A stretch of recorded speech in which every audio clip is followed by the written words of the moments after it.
तो आज का प्यारा सवाल में हमारा सवाल है find some 6 upon 3 to the power 12, 10 upon 3 to the power 11 और इस तरह से आपको एक सीरीज दी हुई है। इसका आपको सम फाइंड करना है और सम एक्चुअल में दिया हुआ है 2 to the power n multiplied by m। आपको यहां पर m और n के बारे में फाइंड करना है कि ये क्या होंगे। तो इसको सवाल को सॉल्व करते हैं।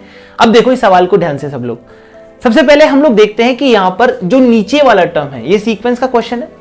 नीचे वाला जो टर्म है वो 3 की पावर जो है वो रिड्यूस होती जा रही है। देखो सबसे पहली पावर है 12, 11, 10, 9 और लास्ट वाली वैल्यू जो है उसमें पावर जो है 3 की वो 1 है, यानी कि पावर तो कम होती जा रही है। मतलब एक टर्म तो आपको लग रहा होगा ये कुछ जीपी जैसा बन रहा है, पर एक्चुअल में ऐसा है नहीं, क्योंकि ऊपर जो टर्म है वो कुछ रैंडमली चेंज हो रही है।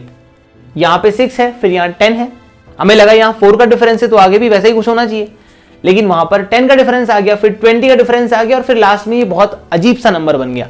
मतलब ये डिफरेंस थोड़ा अजीब सा है। सबसे पहले 6 के बाद में देखो 10। अच्छा 10 को अगर आप ध्यान से देखो तो यहां 0 लग रहा है, यहां भी 0 लग रहा है, लेकिन यहां 0 नहीं है और आगे के सारे नंबर में देख सकते हो आप 0 आ रहा है। अच्छा अगर आप इस पूरे नंबर को ढंग से ऑब्जर्व करो तो थोड़ी देर के लिए आप इस नंबर को एक तरह से साइड में रख दो, इस नंबर को, और बाकी नंबर को ऑब्जर्व करो, इस बाकी नंबर को। बाकी नंबर को अगर आप ऑब्जर्व करोगे तो बहुत अच्छे से आपको एक नंबर दिखेगा, हर जगह 0 आ रहा है।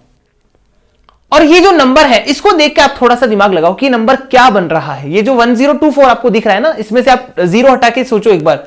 1024, ये 1024 जो बेटा है आपको दिख रहा है, ये एक्चुअल में 2 टू द पावर 10 है। कितना है? 2 टू द पावर 10।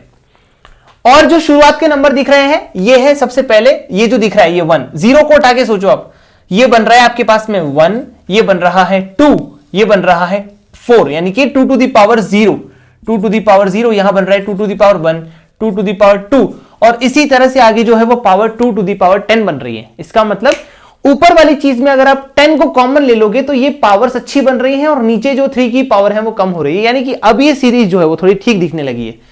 इसलिए आपको सबसे पहला नंबर साइड में रख लेना चाहिए शुरुआत में। तो इसको अगर आप ध्यान से देखोगे तो ये चीज ऐसे बन रही है, जैसे अगर मैं इसको यहां पे राइट करूं तो 6 upon 3 to the power 12 plus, इन सब में से मैं 10 कॉमन ले लेता हूं।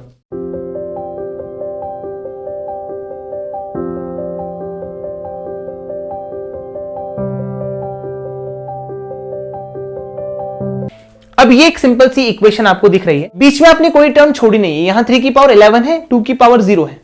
मतलब आप देख सकते हो कि यहां पे 3 की पावर 1 कम हुई है तो 2 की पावर 1 बढ़ गई है, और इस तरह से आप चलते जाओगे तो लास्ट में 3 की पावर 1 रह गई है, यानी कि टोटल टर्म्स 11 होने चाहिए और 11 है, 0 से लेकर 10 तक के टर्म्स है, यानी कि सारे टर्म्स हमने कवर किए, कोई भी टर्म छोड़ा नहीं है। इसका मतलब यही सीरीज बनने वाली है। तो इसको सॉल्व कैसे करोगे? इसको देखो, सबसे पहले 2 मल्टीप्लाई हो रहा है और 3 की पावर कम हो रही है। इसका मतलब क्या हो रहा है? यहां पे ये एक जीपी बन रही है। क्या बन रही है? जीपी।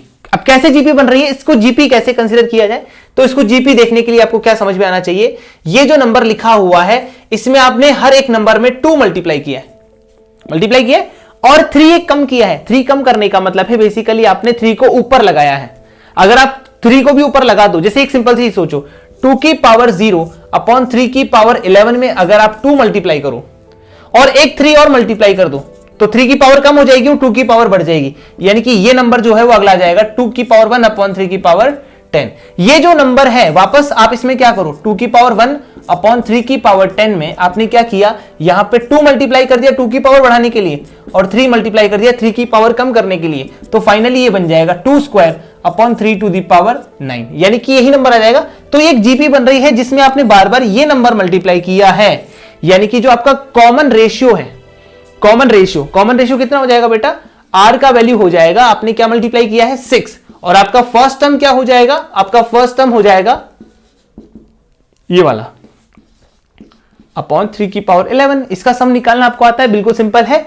टोटल सम वो आ रहा है आपके पास में 6 upon 3 to the power 12 plus 10 आपने कॉमन ले लिया और सबसे पहला टर्म आपके पास में है 1 upon 3 to the power 11 upon r कितना है? 6 minus 1 multiplied by total number of terms है 11, नंबर ऑफ टर्म्स 11 है, n की वैल्यू है यहां पे 11, क्योंकि आपने देखा 0 से 10, 11 to 1, 11 टर्म्स है, तो 6 की पावर 11 माइनस 1, ये आपने फॉर्मूला अप्लाई कर दिया।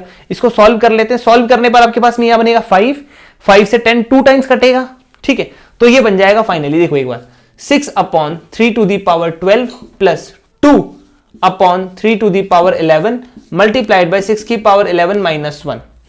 एक और चीज देखो, यहां पे 3 की पावर 12 है ना, एक पावर अगर आप बाहर निकालोगे तो 2 ये कट जाएगा 6 2 टाइम्स, तो ऊपर बचेगा 2 अपॉन 3 पावर 11, तो 2 अपॉन 3 पावर 11 यहां माइनस 1 के साथ में मल्टीप्लाई होते हुए आएगा, तो वो पूरी तरह से कट जाएगा। फाइनली आपके पास में ये जो एक्सप्रेशन है ये क्या आंसर देके जाएगा, 2 upon 3 power 11 multiplied by 6 power 11, और यहां से 3 पावर 11 इससे कट जाएगा तो ऊपर बचेगा सिर्फ 2 की पावर 11, उसके साथ मल्टीप्लाई होगा तो ये बन जाएगा 2 टू दी पावर 12। आपका फाइनल आंसर आ रहा है 2 टू दी पावर 12।